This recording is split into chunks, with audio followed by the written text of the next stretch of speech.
Hey guys, today I'm going to be doing a book review on They Went Left by Monica Hesse.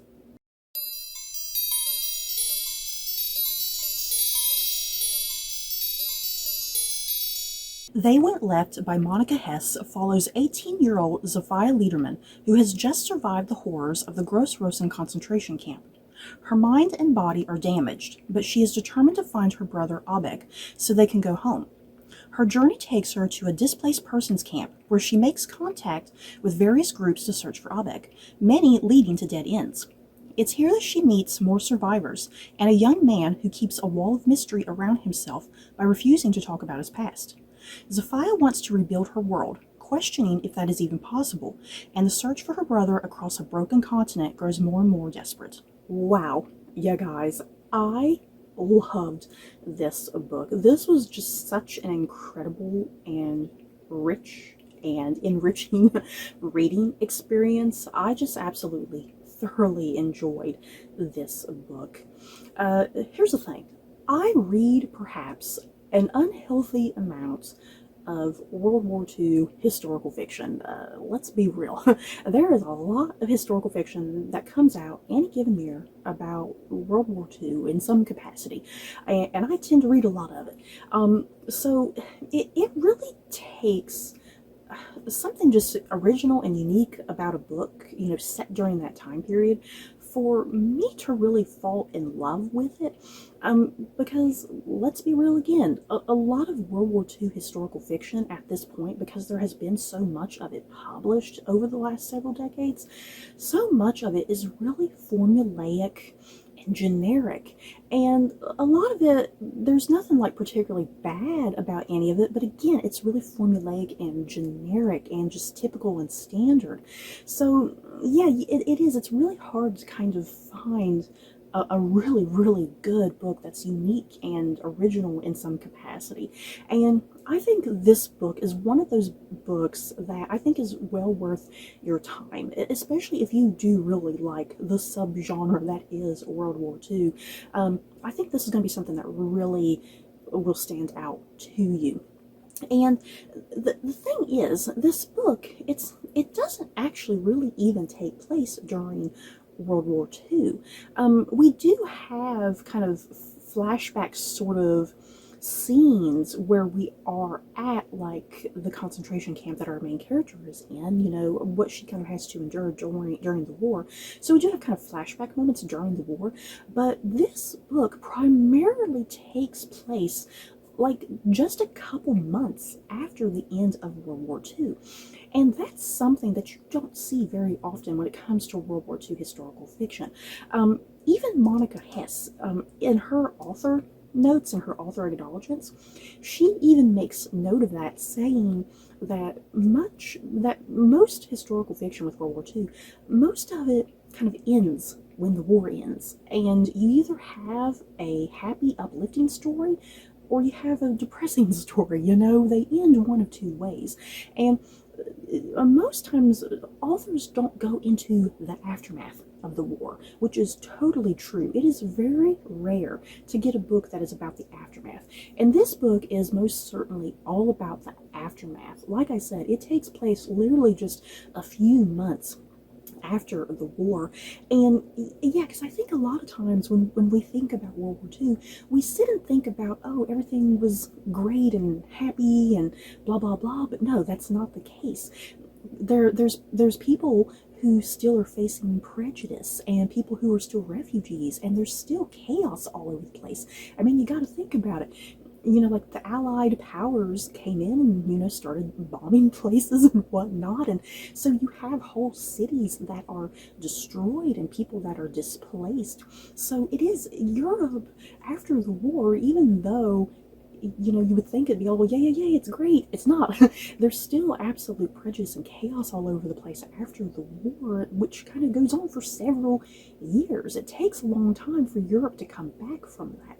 So I really appreciated that Monica Hesse didn't shy away from what was really kind of going on after the war ended. It wasn't all fun and games whatsoever. Because add on top of that, you have the survivors of the Holocaust coming out of these concentration camps, and many of them are still dying because they're still extremely malnourished. And it's kind of terrible, you know. These people are saved, but they're still kind of dying off slowly because they're so malnourished and ill that they can't even cope, you know. So yeah, their bodies just completely defeat them.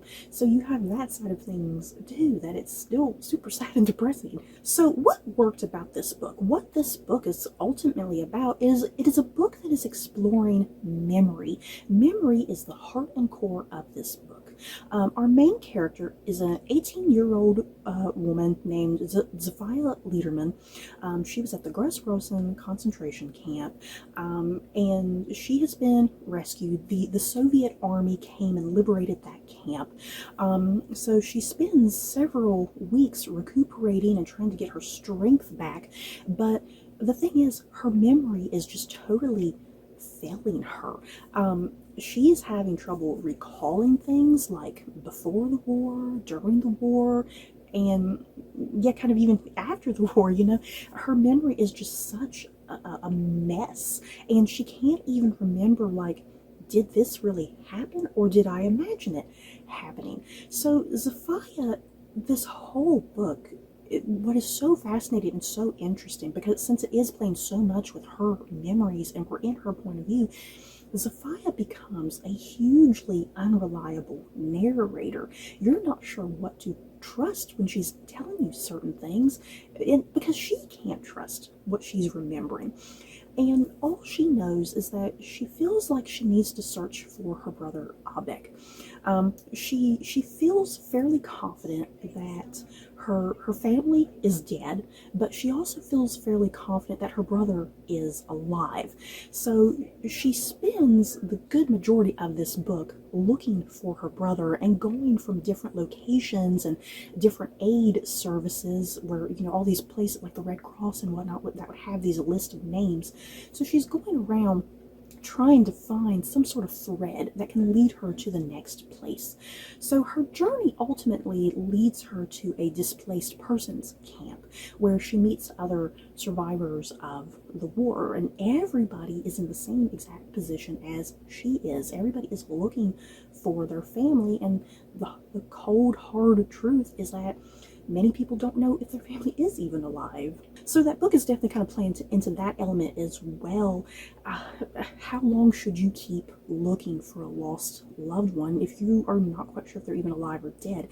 It's kind of like that Schrodinger's cat scenario. You know, Schrodinger's cat is both alive and dead. That is Abek. That's Zofia's brother in this whole book. Her brother is both alive and dead until she can see physical proof of his existence. And even though Zofia is definitely an unreliable narrator, the thing is, she is still a hugely sympathetic and understandable character. There's elements of her character that you can relate to, you know, her raw, open honesty in regards to certain things. Zofia is just such a wonderful, fascinating, fleshed out character. She's flawed in her own way. It's just so interesting to see this novel play with her memory, her very faulty, flawed memory, and kind of the direction a lot of that goes. And the thing too with her character, she's constantly blaming herself for certain things when she doesn't have to. There's no need for her to blame herself for certain things. What happened to her, you know, being taken by the Nazis and taken to a concentration camp, what happened to her is no fault of her own, but yet she still puts a lot of blame on herself, like it is her fault for things that happened to her family, and the fact that she can't find her brother, and the fact that she can't remember, like, is he alive or dead, you know? And this cast has a really nice set of supporting characters. You don't really spend a lot of time with a lot of the supporting characters, but they're all very fascinating and interesting in their own way. Many of them have their own little unique stories and tales, like how they survived the war. Yeah, one of my favorite characters is definitely the relationship that Zofia has with a another young man who's about her same age. His name is Joseph. Joseph is so interesting in this book, you guys. I was definitely really intrigued with him, and Monica Hesse does such a good job with Joseph's character, really lingering out what is the deal with him, because Joseph, he stands on the periphery a lot of times. He sometimes can seem really cold and unfriendly. He doesn't talk much, but you definitely get the sense that Joseph is hiding something deep and dark and unsettling. And yeah, Zafia is really attracted and intrigued by that darkness in him, because she herself has that darkness. So she feels like they can kind of relate on that. So of course, this being, I have neglected to mention this is considered a young adult novel. So yeah, of course there is a bit of a romance angle with Joseph and Zafia. And again, since this is a young adult book, please do not let that deter you from reading and enjoying this book, because I honestly don't think it reads like young adult historical fiction whatsoever. This book, I would definitely say it's much more in line with something like The Book Thief by Markus Zusak, which is also a young adult historical fiction book about World War II. I think this is definitely very comparable to something like that. You know, the depth and nuance of the story and the characters, the richness of all of that, the themes, the characters and whatnot. It's very, very highly mature, and it's not all about the romance, okay? I know I brought it up, but it's not all about the romance like some young adult fiction can be, where the romance is the core feature. Zafia and her journey and her search for her brother and the people that she interacts with, that is the crux of this story and what it's all about. It's not all about the romance. So in conclusion, I highly enjoyed this book, you guys, and I really appreciated Monica Hesse's mature writing. Maturity is kind of the big thing I think about with this book. Her writing is just so mature and full of depth and nuance. And there's some truly shocking things that happen in this book that are just so wildly unexpected, but they totally work.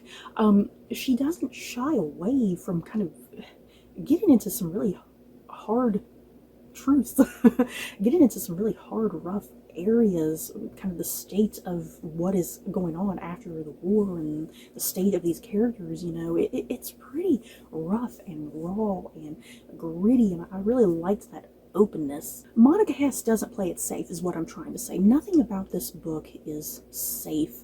I liked the grim reality of what she's presenting in this book, because it's truth.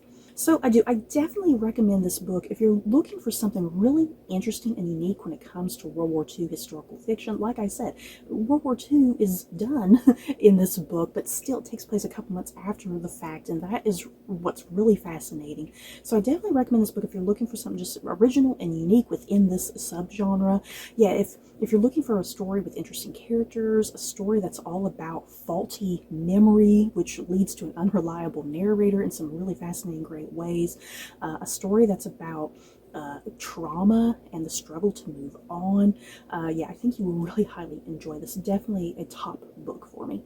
So you guys, has anybody else read They Went Left by Monica Hesse? If you did you love it? Did you hate it? Just let me know your thoughts down below. So that's it for this book review. Don't forget to like, comment, and subscribe. And if you like this video, you may like these other videos. Bye guys.